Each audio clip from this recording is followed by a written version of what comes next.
Alors, bon après-midi. On va donc aborder notre troisième conférence, Bordua et l'inconscient. Ça, c'est un sujet qui me passionne, alors je ne sais pas si ça va passer. Vous allez voir, je suis un peu délirant aujourd'hui, mais en tout cas, c'est ça, je n'y peux rien. Tous les gens qui ont gravité autour de Bordua, en particulier les automatistes, ne pouvaient pas passer à côté des découvertes de Freud, par exemple, sur l'inconscient. Ça faisait partie de la conversation. Ils étaient intéressés par ça d'une façon tout à fait particulière. Des fois, dans les textes de cette époque-là, on voit qu'ils font une confusion souvent entre subconscient et inconscient. Ça, Freud était très négatif là-dessus. Le subconscient, si ça veut dire une espèce de sujet qui est comme sous-jacent à la conscience habituelle et qui a son autonomie puis qui est différente. En tout cas, comme si on avait comme deux discours. Tu sais. Le discours qu'on fait comme moi, là, je fais, puis en arrière, il y avait quelque chose qui se passait. Ça avait été pris en charge, ça, par les spirites en particulier. Et tu sais, quand un médium, par exemple, recevait un message de l'extérieur puis qui écrivait toutes sortes de mots extraordinaires, on disait, ça, c'est son subconscient qui parle. C'est une espèce d'esprit qui est en lui. Alors, ça, Freud, qui était un athée convaincu, trouvait ça ridicule. Puis il disait, non, il ne faut pas confondre les deux, inconscient et subconscient. Et un des rivales de Freud à l'époque, c'était Pierre Janet, qui est un psychologue français, qui lui aussi parlait beaucoup de subconscient. Puis je me suis demandé si nos automatistes connaissaient Janet, mais la meilleure preuve que non, c'est d'abord, il semble qu'on ne le trouvait pas beaucoup en librairie ici. C'était déjà pas facile d'acheter du Freud dans les librairies de Montréal en 1940. Mais il semble que c'était pas connu. Et la meilleure preuve de ça, c'est les fameuses lettres de Claude Gauvreau. Je ne sais pas si vous avez lu ça. Ça s'appelle Lettre à Jean-Claude Dussault ou Lettre à un fantôme. Parce que c'est un étudiant qui écrivait à Claude Gauvreau, qu'il n'avait jamais rencontré, puis qui lui posait des questions sur le groupe automatique, sur Bordua. Et Gauvreau, au lieu de jeter ça dans la poubelle, répondait avec des lettres fleuves énormes. Il prenait prétexte de ça, évidemment, puis il a voulu ensuite avoir ses lettres pour publier ça. En fait, c'est un peu une correspondance un peu truquée. Dans ces lettres-là, il est constamment question de Freud, jamais de Janet. Et là, c'est ça. Claude recommande à son jeune lecteur de lire la théorie sexuelle ou n'importe quoi. En tout cas, il lui donne des conseils dans ce sens-là. J'en arrive maintenant plus spécifiquement à Bordua. Là, je voudrais vous citer, en commençant, une partie d'interview qu'il a fait à Radio-Canada en 1951, alors donc ça remonte assez loin, dans lesquelles il fait une révélation un petit peu étonnante. Vous allez voir ce qu'il disait. Il m'est arrivé, alors c'est Bordua qui parle, il m'est arrivé des quantités de fois, déclarait-il, que des gens parfaitement sympathiques me disent « Monsieur Bordua, j'aime beaucoup vos choses, j'aime beaucoup la couleur, seulement je ne comprends pas. » Et je suis obligé, continue Bordua, de leur répondre très honnêtement « Je ne comprends pas plus que vous. » Ce que vous cherchez dans le tableau, je le cherche moi aussi. Ah, c'est intéressant, ça.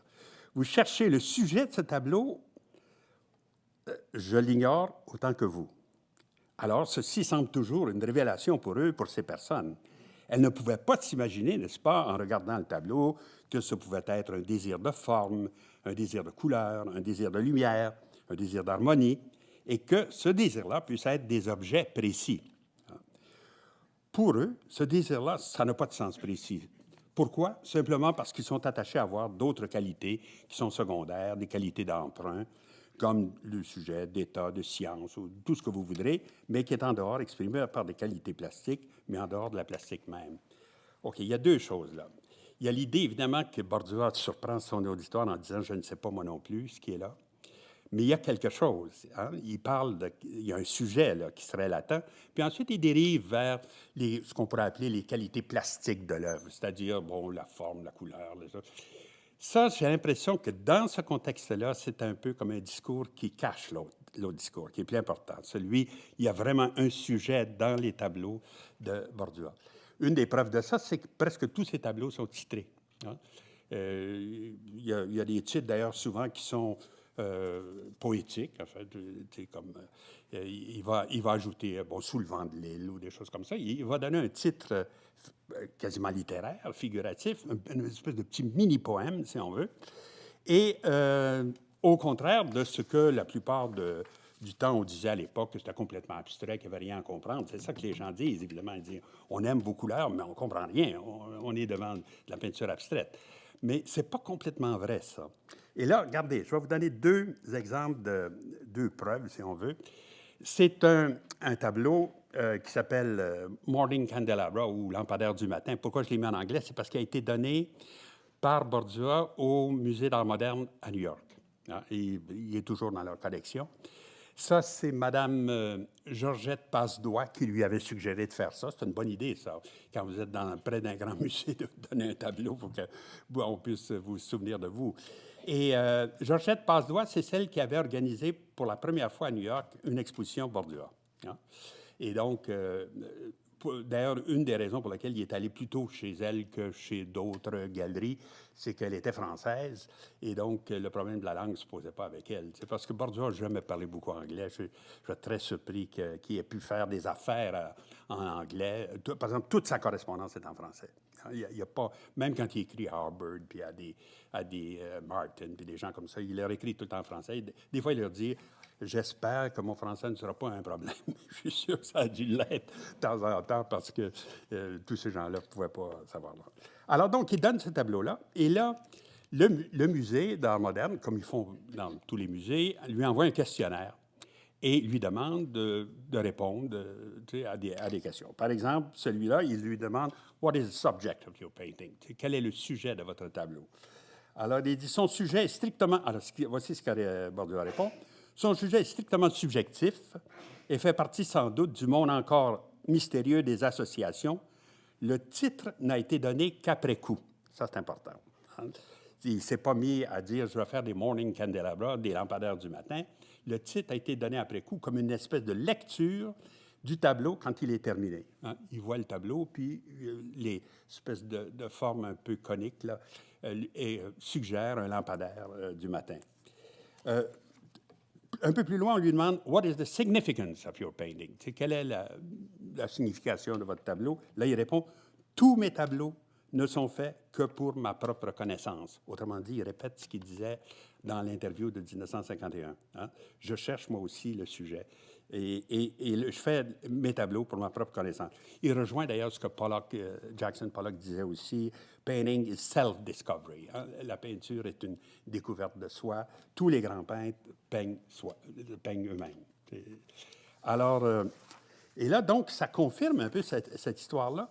Les tableaux de Bordua, donc, ont comme deux titres. Vous remarquez, 948, ça, c'est un titre qui donne à peu près jusqu'à cette époque-là, un petit peu aussi c'est comme si on disait 9e tableau de 1948. Hein? C'est intéressant parce que ça nous permet des fois de faire des séquences précises des tableaux, 7, 8, 9. On voit qu'un tableau fait au mois de mars pose un problème qui est résolu au mois d'avril, puis ça continue comme ça. Alors, c'est intéressant. Mais il ne garde pas juste un titre comme ça. Il aurait pu, s'il était convaincu que son tableau était complètement abstrait, il aurait appelé ça 9.48, 1948. Hein? Mais non, il ajoute lampadaire du matin et il ajoute en plus ce qu'on appelle un oxymoron, c'est-à-dire, normalement, un lampadaire, on allume ça le soir, pas le matin. Hein? Alors donc, il y a une espèce de contradiction. Puis il y a beaucoup de titres de Bordua qui sont comme ça. Hein? J'en avais relevé quelques-uns, là. Je sais pas où ils sont dans mes papiers. Autre chose. C'est pas grave. En tout cas, mais ça revient souvent, ça. Des titres comme ça. En tout cas, peu importe. Et là, cette idée d'un oxymoron aussi, ça rejoint une idée qui est défendue par Breton, André Breton, le fondateur du surréalisme, l'idée qu'il faut arriver à un niveau où les contradictions n'existent plus, où les choses contradictoires peuvent habiter ensemble. Hein? Par exemple, Breton disait « Je souhaite que le surréalisme passe pour n'avoir tenté rien de mieux que de jeter un fil conducteur entre les mondes trop dissociés de la veille et du sommeil, hein, de la réalité extérieure et intérieure, de la raison et de la folie, du calme, de la connaissance et de l'amour, et de la vie pour la vie et de la révolution. Hein? C'est-à-dire que toutes ces contradictions, ces dualités qu'on a constamment dans la vie courante, le surréaliste aspirait donc à réunir ça. Et il rejoignait une intuition de Freud. Freud dit que dans les rêves, le principe de contradiction ne s'applique pas. Hein? On peut rêver à des choses absolument contradictoires qu'on met ensemble et qui sont comme ça. Le rêve ne suit pas donc la logique rationnelle, si on veut, et les surréalistes, évidemment, aspiraient que cette chose-là soit finalement traduite aussi dans la vie. Hein? Et alors, Breton donne des exemples de plus en plus compliqués de ce genre de rencontres fortuites entre deux entités qui n'iraient pas normalement ensemble. Et il y en a une, es-tu là? Et puis là.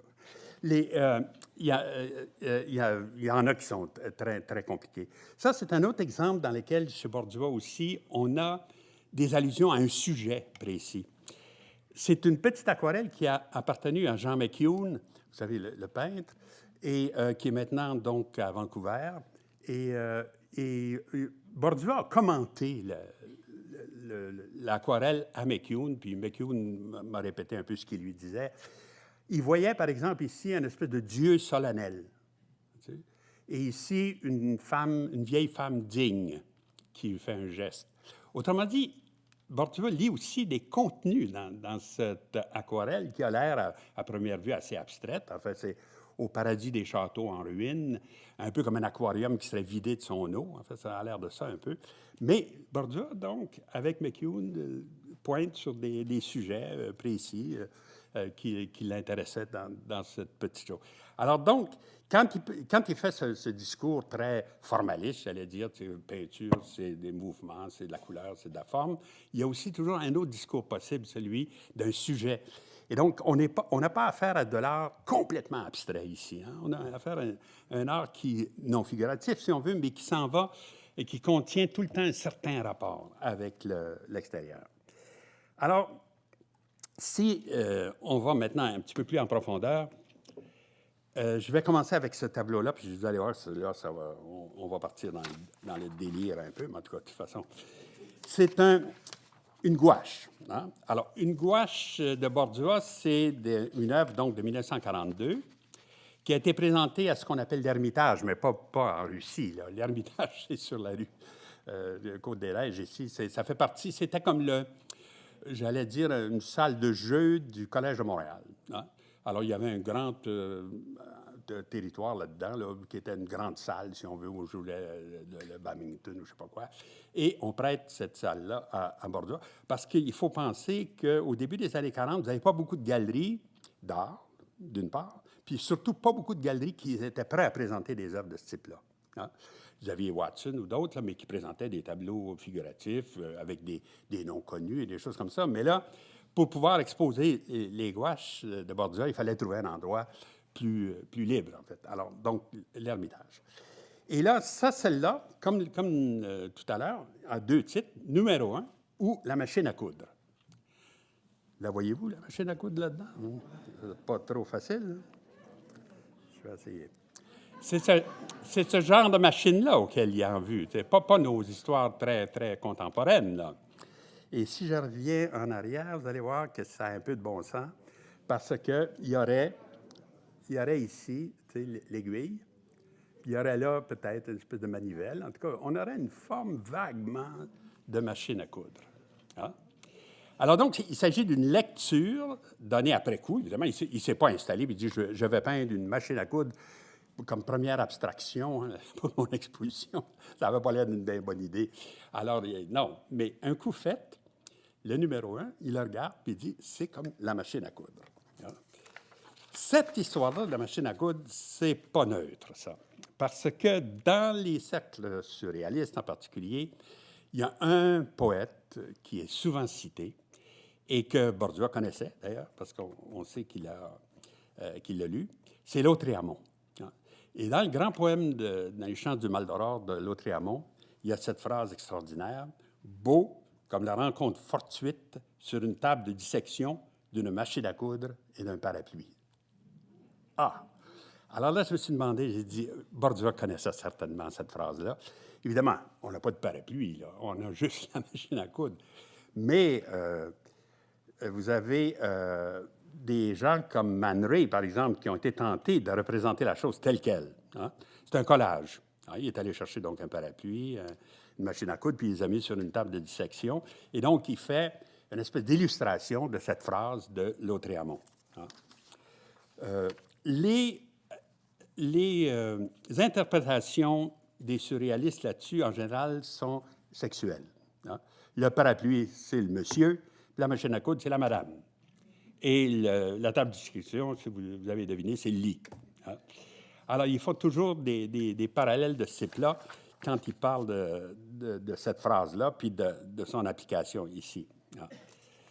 Un qui va développer cette idée-là d'une façon tout à fait bizarre, de rencontre comme ça d'un parapluie puis d'une machine à coudre sur une table de dissection, c'est Salvador Dali. Je vais faire, vous allez voir, un long détour par Dali, mais je vais revenir à Bordua, inquiétez-vous pas. Et Dali va faire cette comparaison ensuite, pour compliquer les choses, avec le fameux tableau L'Angélus de Millet. Hein? Il va voir dans L'Angélus de Millet, il y a un personnage, un paysan, puis il y a une paysanne. Vous vous souvenez de ce tableau-là? En tout cas, je vais vous le montrer un petit peu plus loin. Et il va voir comme un espèce de couple qui correspondrait, donc, en fait, à la machine à coudre et au parapluie. Ils sont un en face de l'autre, etc.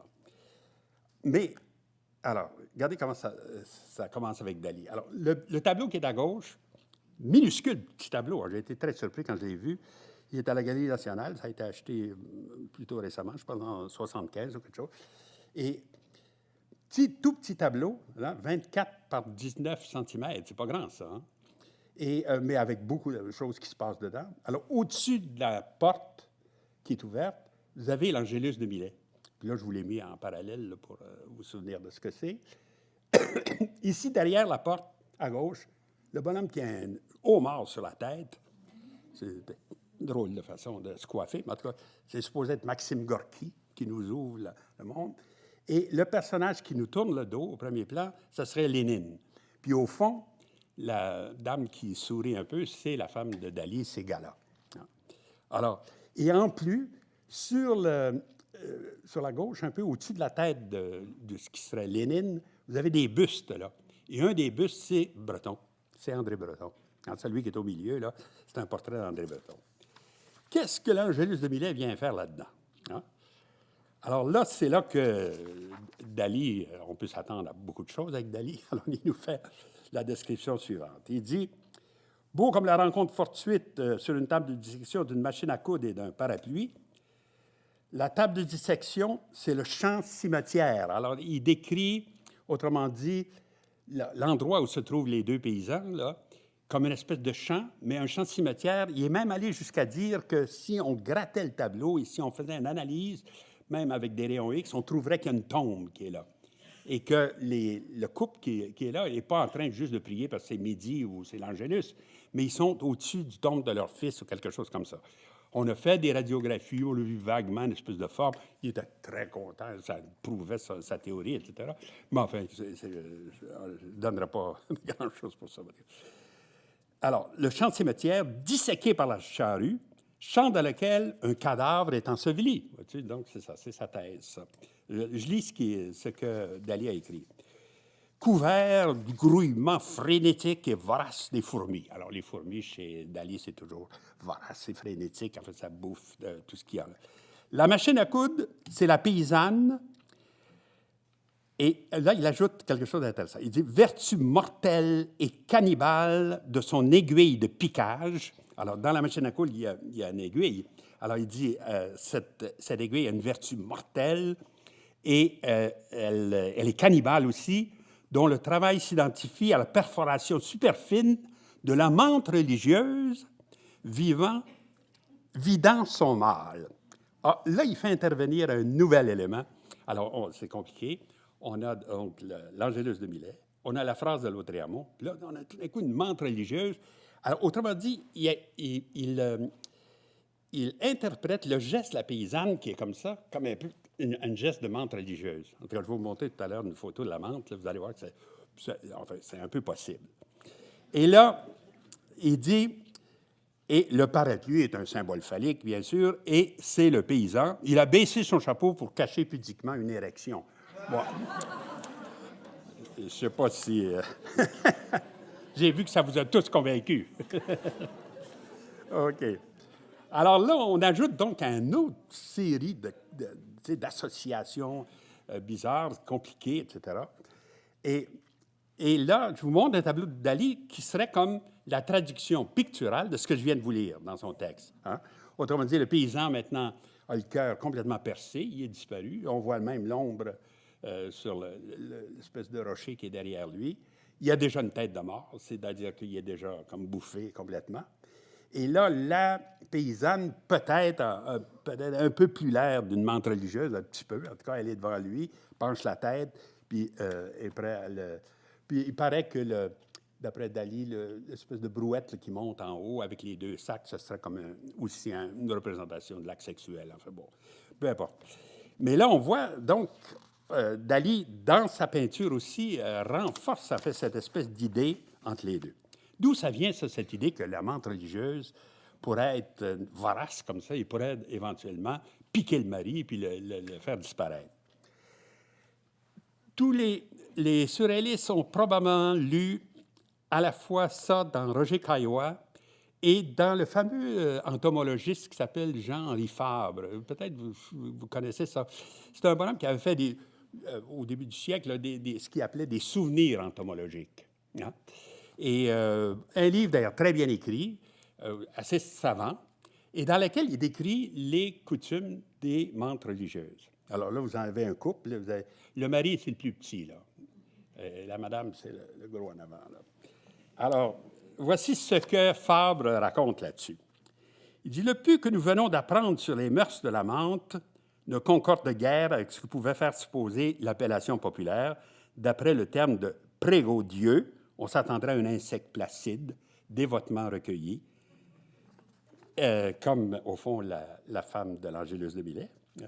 Mais on se trouve, dit-il, en présence d'une cannibale, d'un féroce spectre mâchant la cervelle de sa capture, démoralisée par la terreur. » Alors, ce que Fabre décrit, c'est que durant l'accouplement chez les menthes religieuses, la menthe femelle bouffe le mâle, tranquillement. Il est occupé, lui, en bas, mais elle s'occupe en haut. Elle mange comme ça, tranquillement. Et ce n'est pas encore, dit-il, le côté le plus tragique. Dans ces relations entre pareils, la menthe nous réserve des mœurs comme on n'en trouverait pas d'aussi atroces, même chez les araignées, malfamées à cet égard. Je continue ce que Fabre dit.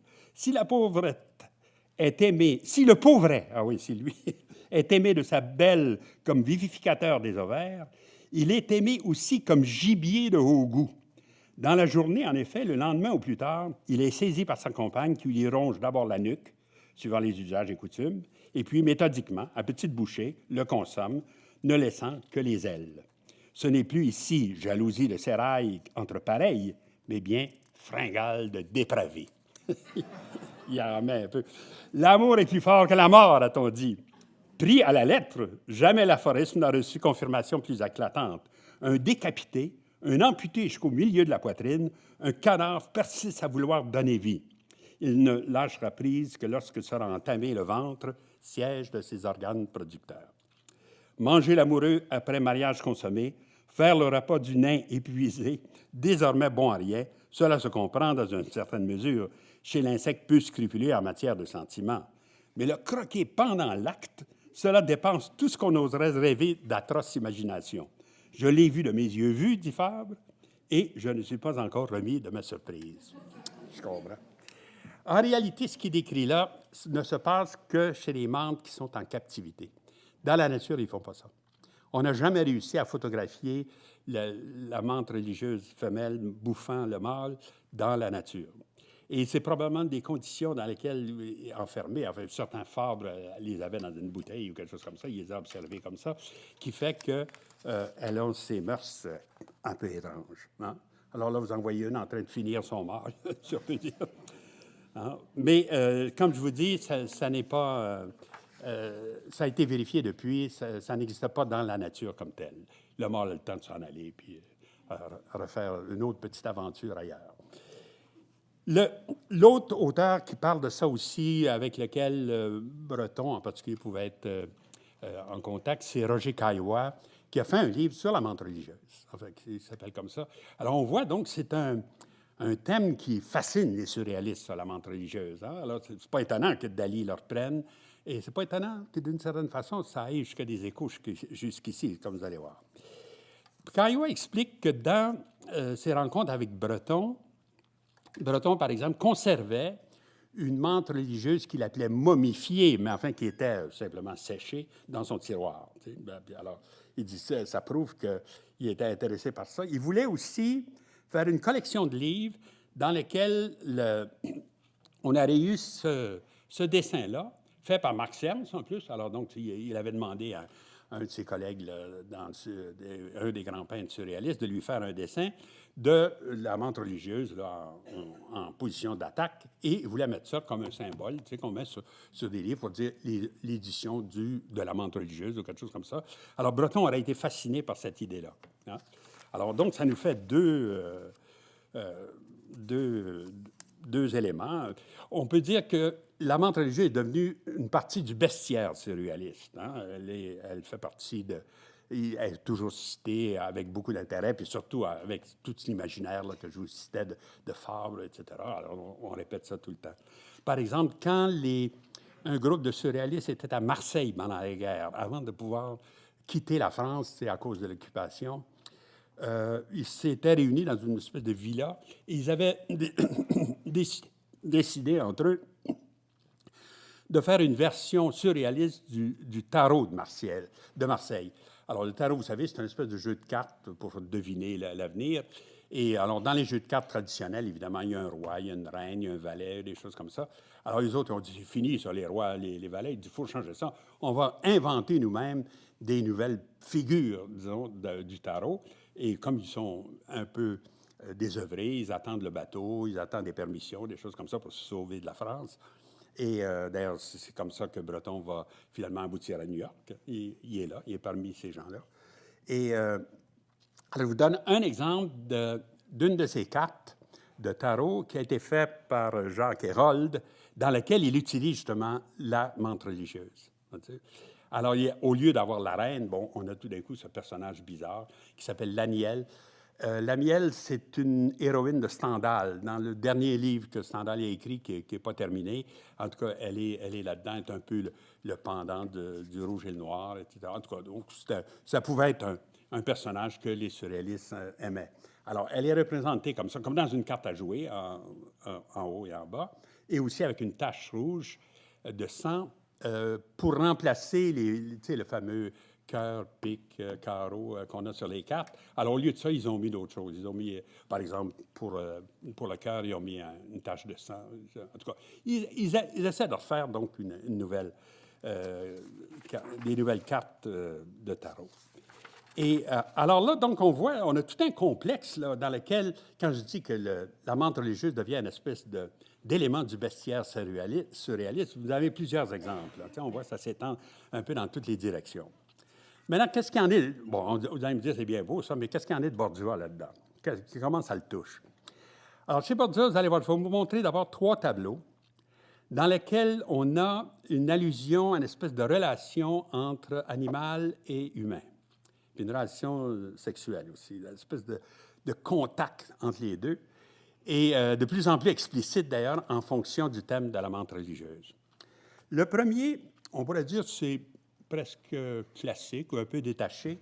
Ça s'appelle Léda, le cygne et le serpent. Et c'est un tableau qui est d'ailleurs assez curieusement au Musée d'art de Joliette, acheté par le père Corbeil dans le temps pour une somme un peu modeste, et qui est toujours là. D'ailleurs, ils sont très contents de l'avoir, ce tableau-là. C'est un tableau de 1943 qui a été présenté cette fois-là à la Dominion Gallery, hein, sur la rue Sherbrooke.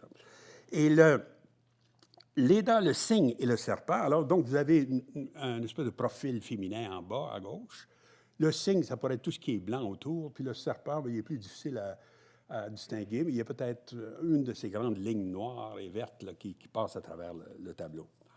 Là, évidemment, il fait allusion ici à une légende antique. Enfin, le mariage du cygne, de Léda et du cygne, c'est en fait, Léda était la femme de Tyndare, un roi de Sparte qui avait été évincé, et Jupiter, qui est toujours un petit peu lascif dans la mythologie, s'était transformé en cygne pour pouvoir avoir une petite affaire avec Léda, qui était, semble-t-il, très jolie.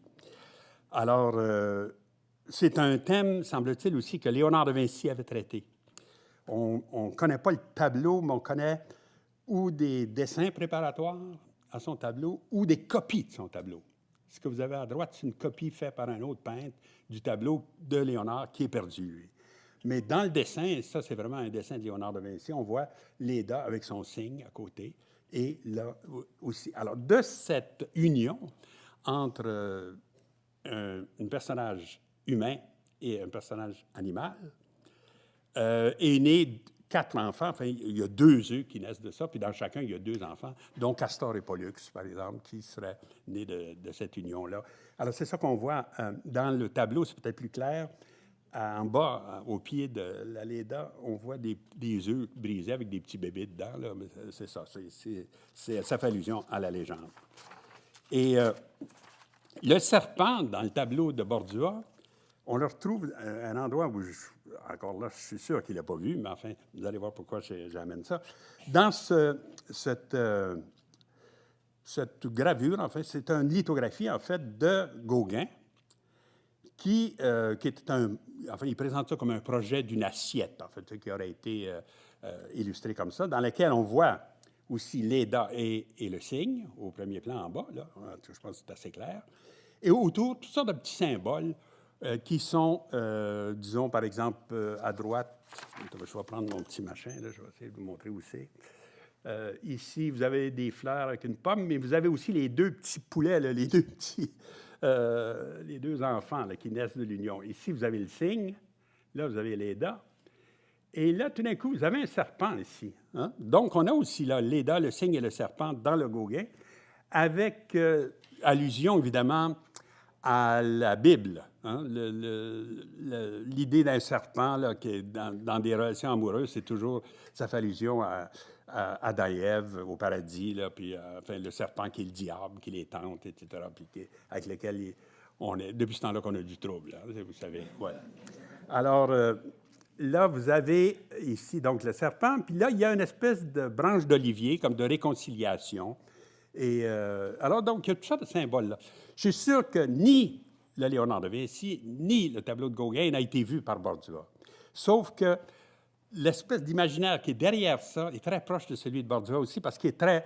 Bordua connaissait bien l'iconographie chrétienne. Hein? Il avait quand même travaillé sur Osias-le-Duc, qui avait fait des images pour les églises, etc. Et donc, il pouvait très bien tomber par hasard, enfin, sur la même idée de faire Léda, le cygne et le serpent. Donc, ça, c'est mon premier tableau.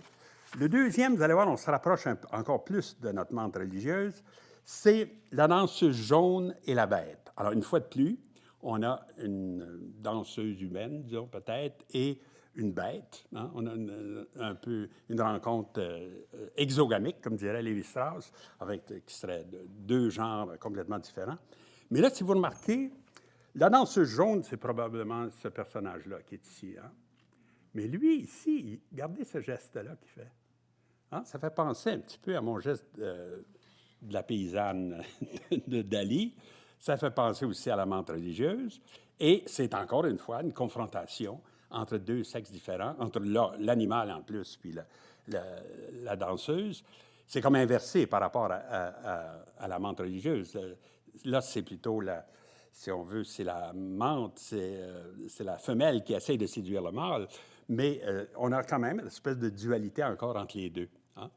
Et donc, un autre tableau dans lequel ce type d'imagerie-là revient inconsciemment chez Bordua, et surtout, en tout cas, je pense qu'il est le plus frappant, c'est ce geste-là ici, qui serait le geste de la bête, là, qui serait comme très voisin de celui qu'on voyait dans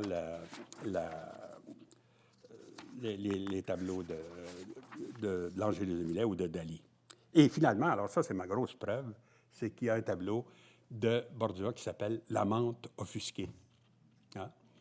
Alors, donc, là aussi, en fait, c'est une espèce de représentation très, un peu floue, mais encore là, la même idée des mains qui se reproduisent. Et surtout, le titre là, qui ne peut pas être manqué, « La menthe offusquée ». Offusquée de quoi? Évidemment, des avances faites par le mari. Hein? Alors, je détache un peu. Toujours, la menthe femelle, dans toutes ces légendes-là, est toujours très forte, est toujours celle qui tient le but. Alors, on voit donc, on pourrait dériver d'Ali, des surréalistes, on pourrait arriver jusqu'à Bordua avec un thème comme ça. Et, vous voyez, ce que j'essaye de faire, c'est pas de faire la psychanalyse de Bordua, mais de faire la psychanalyse de ces thèmes, en voir comment tout ça se rattache d'une certaine façon et comment on a affaire là, à une espèce d'inconscient qui travaille, qui va chercher des images et qui construit tout un monde intérieur comme ça d'une façon absolument extraordinaire. Je n'ai pas fini. Là, il y a une très curieuse comparaison qu'on peut faire entre la façon dont la tête de la menthe religieuse, que je présente à gauche, et les personnages féminins chez Bordua. Avant de faire des choses plus abstraites, là, comme celles que je viens de vous présenter, Bordua a toute une série de portraits, des portraits de femmes en particulier, et dans lesquels, si vous remarquez, le visage est un peu construit de la même façon. Les yeux sont reportés sur le côté du visage, et la tête est assez triangulaire. Vous allez me dire, oui, il faut un peu d'imagination, mais en tout cas, mais ce n'est pas complètement ridicule. Le problème ici, en plus, c'est que la dame à la mandoline, qui n'est pas nommée là-dedans, est certainement Madame Bordua. Hein? Elle lui ressemble. Et alors, il a probablement, si on veut, peut-être projeté un peu chez Madame Bordua la menthe religieuse. Hein? C'est ce que je suggère, là. Alors, vous allez voir un peu, je vous donne un autre exemple. Ah oui, je fais un rapprochement. Ça, c'est un portrait plus réaliste, si on veut, de Mme Bordua, assise dans sa chaise, là, une chaise qui existe encore, d'ailleurs, qui est dans la maison de Bordua à Saint-Hilaire, qui avait été faite probablement à l'École du Meuble. Et elle est assise avec une robe un peu à la Matisse, si on veut. Et à côté, je vous signale qu'il y a une plante, il y a souvent des plantes à côté des femmes que représente Bordua. Il y en a une importante qui va revenir un peu plus loin. Alors, je vous signale qu'elle est déjà là. Mais c'est le même type de visage aussi, tu sais, un peu triangulaire comme ça, avec les yeux reportés sur les côtés. Et là, troisième chose, alors ça, c'est un très mauvais document dans le sens qu'il est mal présenté. C'est une photocopie d'une photo, en tout cas, mais je n'avais pas d'autre chose. Mais ce que ça démontre, c'est que le bonhomme qui a un verre à gauche, c'est Bordua. Vous remarquez la dimension des verres dans les vernissages du temps. Hein? On ne nous donne pas des dés à coudre, là, dans ce temps-là. L'autre côté, l'autre monsieur qui est là, c'est Robert Élie, et entre les deux, c'est Mme Bordua. Et vous remarquez que Mme Bordua est plus grande que Bordua. Hein? Moi, je les ai connus tous les deux, c'était un fait. Elle était beaucoup plus grande que lui. Et là aussi, ça va dans le même sens que ma grosse bébite avec la plus petite, là. Hein? Non? Vous allez vous en souvenir de cette conférence-là, n'est-ce pas? Gagnon était devenu complètement fou. Alors, regardez un autre exemple. Là. Maintenant, c'est un personnage imaginaire, la Tahitienne. Enfin, c'est pas le portrait de quelqu'un, mais dans lequel on a encore la même structure, toujours de visage. Hein? Alors, le problème de cette... au niveau, c'est un peu, si on cherche un peu la signification plus profonde de ça, c'est un peu l'idée de l'angoisse, en fait. La rencontre entre les deux sexes qui s'expriment tout d'un coup sur des formes angoissées. Parce que, évidemment, si quand vous faites l'amour, vous risquez d'être bouffé, vous pouvez être un peu inquiet. Hein? Alors, et le bonhomme qui expliquait ça, j'ai dit, je vais trouver ça dans Freud, probablement. Mais non, c'est Jacques Lacan. Et Lacan raconte qu'il avait donné une conférence une fois, et il s'était imaginé être habillé un peu comme ce fameux sorcier de la grotte des Trois Frères. Alors ça, c'est fait allusion à une peinture préhistorique dans le sud de la France, dans le Périgord, et que Lacan, puis probablement son auditoire connaissait. Et vous remarquez que le sorcier en question porte une espèce de masque. Hein? Alors il dit, je m'étais imaginé que j'avais ce masque-là, mais je ne savais pas de quoi il avait l'air, hein, comment le masque se ressemblait, et que j'étais devant une mante religieuse géante. Et là, l'angoisse me prit parce que si le masque que je porte l'excite, elle, moi, je suis fini. Hein? Alors, et donc, il explique cette espèce de relation comme ça dans ce couple de mantes religieuses, un peu comme une espèce de phénomène d'angoisse devant d'être tout d'un coup l'objet du désir de l'autre, mais sans savoir ce que l'autre voit en soi. Hein? Alors là, on est dans la haute psychanalyse, enfin, c'est plus subtil, mais en tout cas, je vous donne ça sur toutes les réserves. En tout cas, ça pourrait donner du sens à tout cet ensemble de faits. Deuxième thème, alors là, on change de monde, c'est un thème aussi d'anthropophagie, si on veut, encore assez tout le temps un peu violent comme ça, la corolle anthropophage. Hein? C'est un tableau qu'on vient d'acquérir il n'y a pas très longtemps à la Galerie nationale d'Ottawa. Et alors, vous voyez, il s'appelle 1648, lui, alors ça veut dire 16e tableau fait en 1948, et où la corolle anthropophage. La corolle anthropophage, ce serait l'idée d'une plante carnivore, hein, une plante qui pourrait non seulement bouffer des insectes ou des choses comme ça, comme on connaît les Venus Straps, là, puis les petites plantes comme ça, mais vraiment une plante énorme qui pourrait manger de l'humain. Hein. Et il y avait des légendes qui couraient là-dessus. Enfin, je vous en raconte une là, en particulier, illustrée ici. Ça, c'est une supercherie complète, évidemment, parce qu'il n'y a pas de plantes aussi qui pourraient bouffer des dames qui passent près d'elles. Ça n'a aucun sens. Mais on ne sait pas qui exactement a créé la légende. Il a publié ça dans une revue en Australie qui s'appelait l'espèce de South Australian Register en 1880. Et il prétend raconter l'histoire d'un explorateur allemand qui s'appelait Karl Leach, et que ces gens-là seraient allés au milieu de Madagascar avec une tribu qu'il appelle les Modko. Mais les Modko, ça n'existe pas, c'est une invention ici. Comme le nom de Karl Leach, tout ça, c'est tout de la frime. Hein? Mais malgré tout, il présente ça dans le register, puis c'est comme un fait, etc. Il dit donc que cet explorateur allemand s'en va au milieu de Madagascar, qui était une forêt absolument inconnue à l'époque, et il se promène là-dedans avec sa tribu, puis tout d'un coup, il voit une plante énorme qui a l'air d'un ananas avec des tentacules. Alors, c'est ça qu'il a voulu représenter ici. Et là, il dit, les gens de la tribu s'excitent autour de moi, et finalement, ils prennent une de leurs femmes, là, puis ils la jettent dans l'arbre, puis là, l'arbre s'anime, puis se met à bouffer la pauvre madame. Alors l'autre, il crie ça comme véritable, etc. Et donc, la légende, si vous voulez, d'une plante anthropophage part de là, et ensuite est répétée, puis ensuite est contredite, évidemment, parce que ça n'a aucun sens. Hein. Là, on la retrouve donc dans le tableau de Bordua, la corolle anthropophage, ça ne peut pas être d'autre chose. On la retrouve aussi dans d'autres tableaux, comme celui-là, nœud de vipère savourant un pot rouge.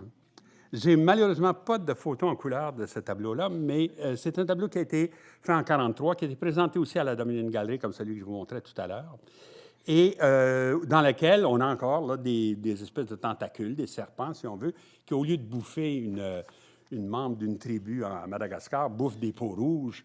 Enfin, on est un peu dans le même univers. Hein? Et alors, donc, là aussi, l'imaginaire s'en va du côté là, d'un rapport très violent, en tout cas avalé-avalant, si on veut, et dans des représentations comme ça. On pourrait peut-être même associer à ce même thème un autre gouache de Bordua qui s'appelle le Condor embouteillé. Hein? Là aussi, numéro 12, ou le Condor embouteillé. Ils ont toujours... presque toutes les gouaches de Bordua ont finalement reçu des titres comme ça, doubles, littéraires, chiffrés et littéraires. Quelques-uns sont restés juste en chiffres, quelques-uns, on ne sait même pas ni un ni l'autre, mais la plupart ont eu des titres. Alors là, vous allez me dire, de passer d'une corolle à une bouteille, c'est peut-être pas bien prestigieux, mais c'est un peu la même idée. Et être bouffé par une bouteille, c'est pas beaucoup mieux. D'ailleurs, on a l'impression qu'il a exprimé ça un peu dans la tête du Condor. Là. Il a l'air un peu étouffé. Il n'a pas l'air très, très content de ce qui lui arrive. Hein? Alors, deuxième thème, encore là, d'assez violent, etc., qui est sous-jacent tout d'un coup à cet imaginaire compliqué qui va dans plusieurs directions à la fois. Le troisième thème que j'ai vu va nous sortir un peu de ça au départ. En tout cas, on a l'impression qu'on a affaire à autre chose. Ça remet encore en scène un thème avec la femme, mais pas du tout dans ce que je vous montrais avant. Et je veux parler de ce tableau-là qui s'appelle Le Nu vert. Un tableau de 1945. Alors, c'est toujours... tous les tableaux que je vous présente font partie de la période automatiste de Bordua. Hein? C'est avant New York, là, avant Paris, etc. C'est vraiment dans les années 40 là, que toutes ces choses-là se développent. En 45-46, il y a un retour à la figuration beaucoup plus net chez Bordua, comme ce tableau-là en témoigne. Qu'est-ce que ça représente? Alors, donc, c'est une dame complètement verte qui fait un geste d'écarter un rideau, d'où le jaune qui est derrière elle. Mais ce rideau-là ne donne pas sur le paysage qu'on voit autour. Tu sais, il y a un lac, là, il y a des montagnes. Alors, c'est comme si elle ne voyait rien. Par ailleurs, elle sent tenir dans l'autre main une chose que au début, j'ai un peu interprété comme une espèce de bouquet de fleurs rouges ou quelque chose comme ça. En tout cas, quelques ornements quelconques qu'elle tient comme ça. Et elle tourne le dos, finalement, à une île qui apparaît au milieu du lac, sur la droite, et qui, vous allez revoir, en tout cas, réapparaît ailleurs dans un tableau de Bordua. La première comparaison que j'ai pensé à faire, c'est entre le Nu vert et ce tableau-là de 31, qui s'appelle le départ, ou en tout cas la jeune fille au bouquet. Là, on aurait un peu la même idée. Sauf que la jeune fille au bouquet, c'est le tableau que Bordua fait quand il quitte la France pour la première fois. Vous savez qu'il est allé donc suivre les leçons, les ateliers d'art sacré avec Maurice Denis, etc. Et là, en 31, il n'y a plus d'argent, il n'y a plus de sa bourse. D'ailleurs, c'est aussi une conséquence de la crise économique de 29. Là. Les artistes n'ont plus les moyens, ou surtout les subventionnaires ont moins de moyens pour les appuyer. Alors, il est obligé de revenir au Canada. Et il pense qu'il va pouvoir revenir en France très bientôt. Et là, il laisse des blondes en France.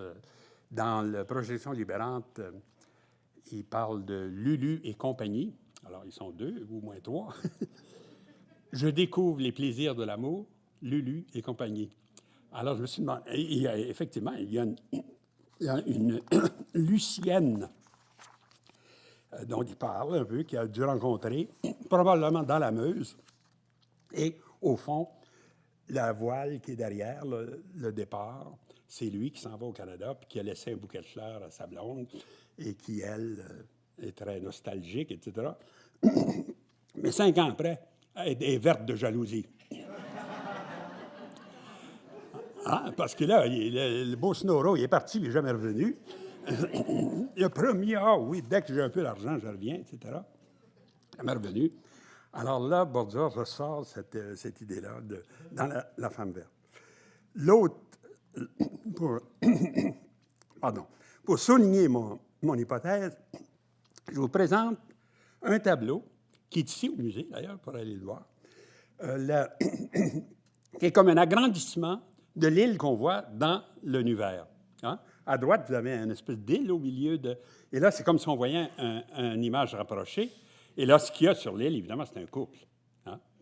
Et donc là, l'idée que Bordua a eu d'autres affaires depuis qu'il est au Canada peut s'imposer aussi d'une autre façon. Hein?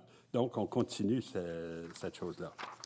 Là, il y a un tableau que j'avoue, enfin, qui est aussi, qui devrait pouvoir rentrer dans ce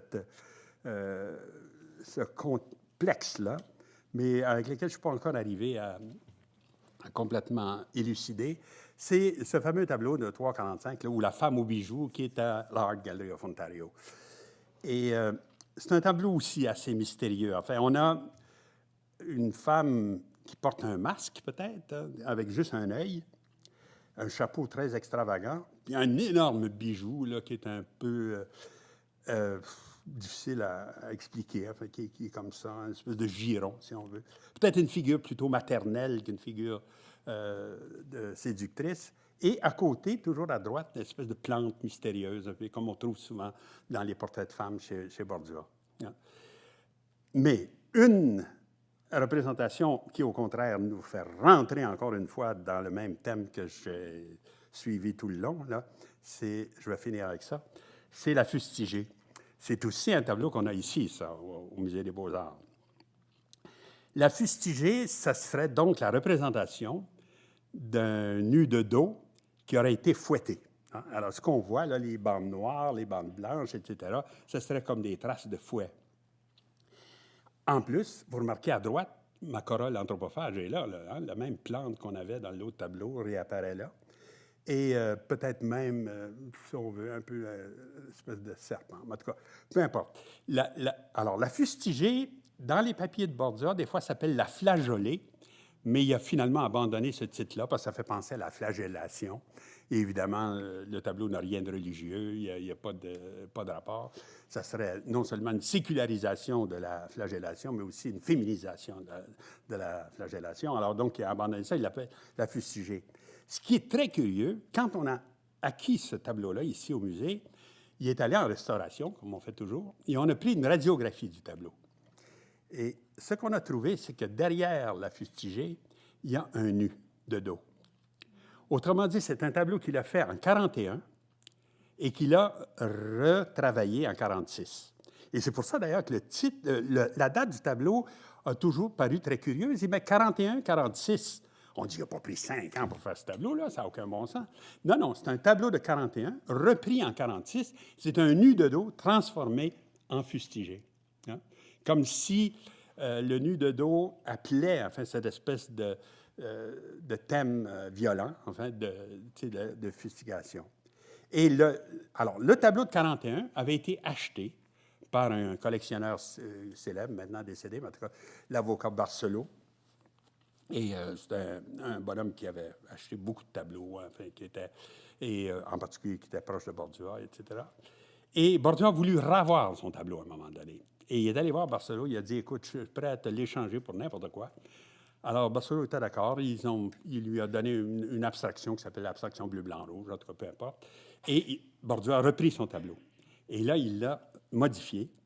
Et il a finalement mis en consignation chez Stern, à la Dominion Gallery, qui l'a prêté par un bout de temps à Edmonton et finalement donné ici au musée.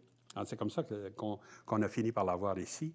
Et une fois de plus, donc, on a cette espèce de cruauté, de violence comme ça dans la thématique de Borgia. Hein? Il ne faut pas conclure de ce que je dis que Borgia était un homme cruel ou méchant. Au contraire, c'est peut-être précisément parce qu'il peut s'en libérer au niveau de la peinture et au niveau de l'inconscient qui pouvait être plutôt agréable, parce que tous les témoignages qu'on a sur lui, c'est plutôt un gentil garçon, très poli, etc. Sauf des fois, enfin, des moments assez durs de rupture avec les gens de sa génération, des fois, ou surtout autour de problèmes religieux ou des choses comme ça. Mais, alors, on ne fait pas la psychanalyse de l'artiste, on fait la psychanalyse de ces thèmes inconscients qui se promènent chez lui. Hein. La prochaine fois, je vais parler de Riopelle, mais je ne pourrais pas procéder de la même façon. Parce que chez Riopelle, la plupart des tableaux sont sans titre. Hein? Et donc, on ne peut pas... ça s'appelle comme ça, peinture, sans titre, sans titre. Alors, on ne peut pas beaucoup analyser ça, surtout les tableaux plus abstraits là, des années 50. Mais vous allez voir que le problème chez Riopelle, de l'inconscient, c'est le problème de l'ego. C'est le problème de comment arriver à trouver sa voie à lui, avec l'espèce d'éducation absolument délirante qu'il a eue là, au début de sa carrière, où il a été encouragé à faire des tableaux très académiques, qui copiaient non seulement la nature, mais aussi des images de la nature. Alors là, ce que je vais vouloir retracer dans cette dernière causerie, ça serait plutôt comment le cheminement de Riopelle est parti de ça pour arriver à ce qu'il est, à ce qu'il a été. Alors voilà, je vous laisse avec ma menthe religieuse.